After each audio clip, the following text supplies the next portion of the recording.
l'envoie dans 10 pays africains une mission de formation fait partie du dispositif que l'État chinois a mis en place et déployé depuis quelques mois pour accompagner les pays africains, surtout les 3 pays du Sud, dans la lutte contre l'épidémie à virus Ebola.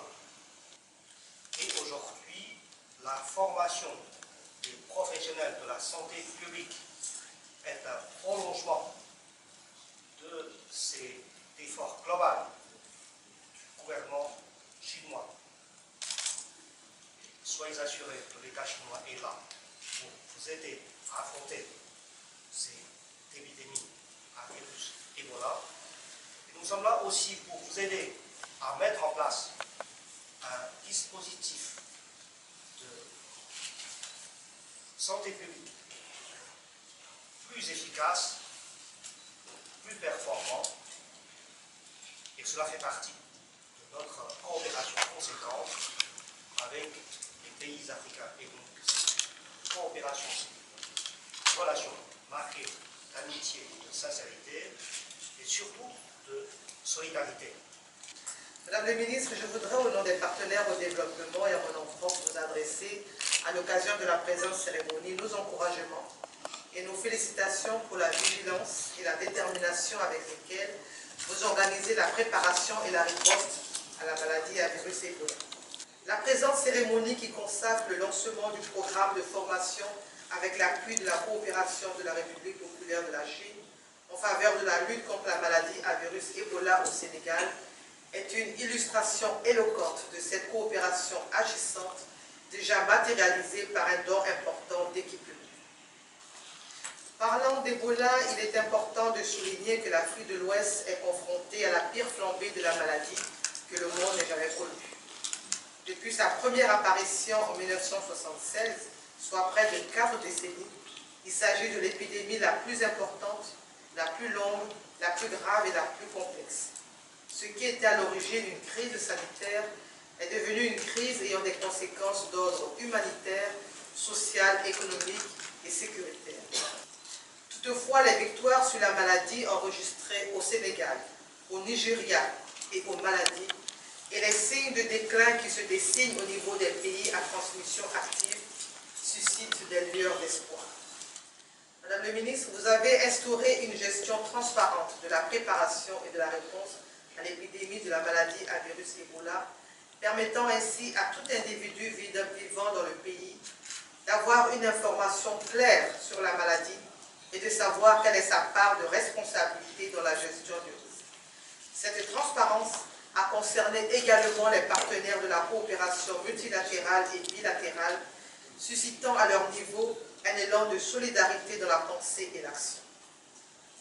Cette formation à la prévention et au contrôle de l'infection mettra les bénéficiaires en confiance et leur donnera les aptitudes pour éviter tout risque de contamination à leur niveau.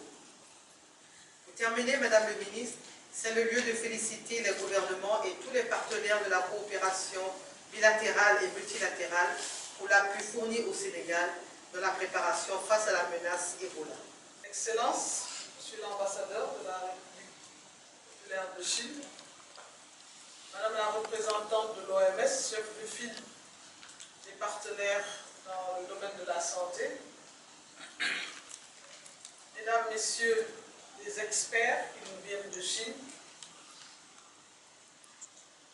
Monsieur le chef de mission, Mesdames, Messieurs les invités et chers participants à ce cours et ces formations qui sont données dans le cadre de la coopération entre le Sénégal et la Chine. Quand nous avons eu le seul cas diagnostiqué au niveau du Sénégal, cela a entraîné une panique dans non seulement les services de santé, mais également au niveau du peuple sénégalais.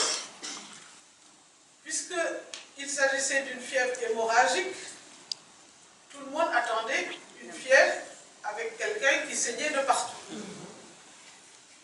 Ce jeune garçon, dans l'interrogatoire, n'avait même pas précisé son origine, mais encore moins le fait qu'il avait assisté à un enterrement.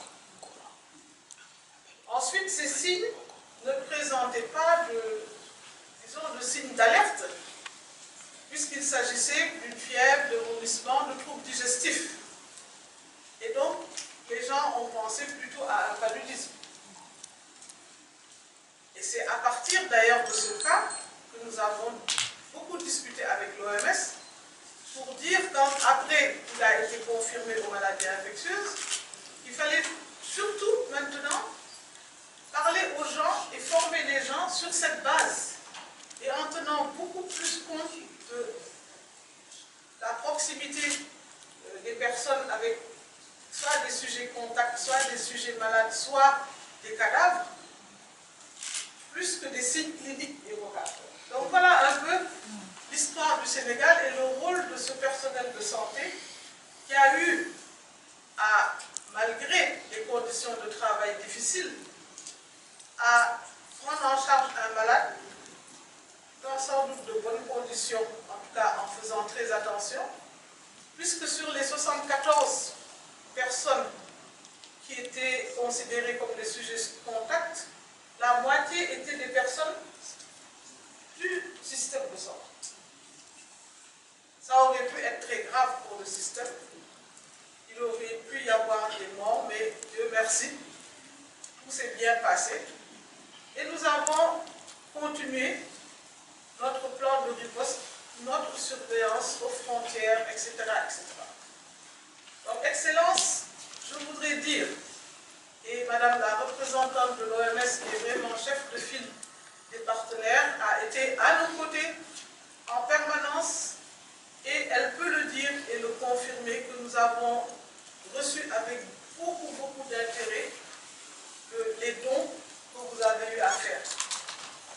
Nous avons considéré que les formations ne devaient pas s'arrêter. Dans la mesure où même quand on parle de formation en cascade, il arrive des moments où malgré tout, certaines personnes n'ont pas été là, elles étaient en congé, elles étaient absentes, elles étaient sur le terrain. Donc on sait toujours qu'il y a des personnes qui passent au travers du filet. Mais mieux, on sait qu'une formation c'est bien, mais dans le cadre de maladies comme celle-là, où plusieurs aspects doivent être pris en compte, la prévention, la prise en charge, l'asepsie dans les structures, etc., etc., c'est énormément d'informations qu'il faut avoir. Et il est important de revenir sur ces informations assez régulièrement. Donc je voudrais vraiment vous dire au nom de Monsieur le Président de la République toute la joie, tout le plaisir que nous avons à collaborer avec votre pays, avec lequel nous avons d'excellentes relations, avec lequel nous avons eu vraiment à avoir des soutiens à chaque moment. D'autres ministères feraient un chapelet de choses qui sont faites aussi avec d'autres ministères comme les infrastructures, comme la culture, le sport. Je crois que vous avez fait énormément pour le pays. Donc, je voudrais que vous sachiez que cette étape pour nous aussi est une étape importante. Donc, je voudrais vous remercier et vous dire que Monsieur le Président de la République, nous devons voir dans quelques minutes, c'est pour ça que je suis un peu pressée, puisque nous devons inaugurer au niveau de l'hôpital Le Dantec le service d'angiographie qui a coûté plus d'1 milliard et qui permet aujourd'hui au Sénégal de sauver les personnes qui font des crises cardiaques, des infarctus, qui nous permet de moins évacuer les malades et donc de faire des économies et en vie humaine et en finance. Puis nous allons aussi, toujours à Le Dantec, inaugurer le service de radiologie avec un scanner 64 barrettes, qui est l'un des rares dans la sous-région, mais également un service de web, puisque la radiographie qui est au niveau de Le Dantec est connectée Donc, avec l'utilisation du numérique, on peut même faire le diagnostic de beaucoup d'affections qui sont vues au scanner ou au niveau de la radio de Dakar. On peut régler les problèmes de Diourbel, de Louga ou de Thiès. Voilà pourquoi M. le Président de la République va être dans quelques instants au niveau de l'hôpital de Dantec et je dois le recevoir. Mais je tenais à être ici avec vous pour vous remercier d'abord et pour remercier le personnel de santé, car sans ce personnel de santé, je crois qu'on n'aurait pas pu parler d'une bonne riposte du Sénégal dans la lutte contre Ebola.